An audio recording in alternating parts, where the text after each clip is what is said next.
kang nahihilo sa biyahe? Hala! LDR pa more!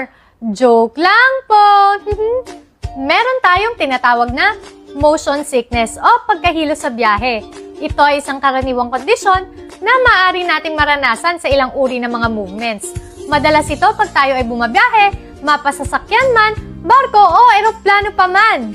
Bakit nga ba nagkakaroon ng motion sickness?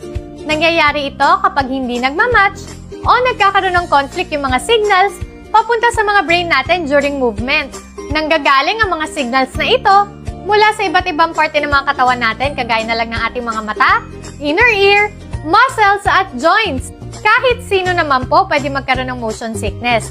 Pero madalas ito sa mga kabataan, buntis, at sa mga taong hindi sanay sa biyahe. Anong mga maaaring simptomas nito?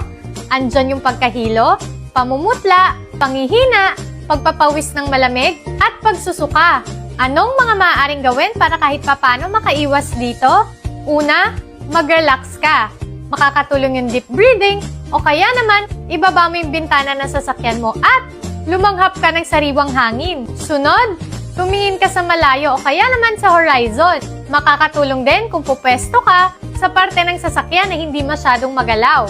Halimbawa, kapag sa kotse, dun ka sa harap na passenger seat. Sa bus naman, dun ka sa malapit sa bintana. At sa eroplano naman, dun ka sa may wing section. Iwasan mo din uminom ng alcohol at dapat light lang yung kainin mo bago ka bumiyahe. Iwasan mo din na magbasa muna habang nasa biyahe ka. Maaari ding makatulong yung ginger. Pwede kang kumain ng ginger biscuit o kaya naman uminom ng ginger tea. Pwede ka ding mag-take ng gamot kagaya na lang ng Meclizine 30 minutes to 1 hour bago ka bumiyahe.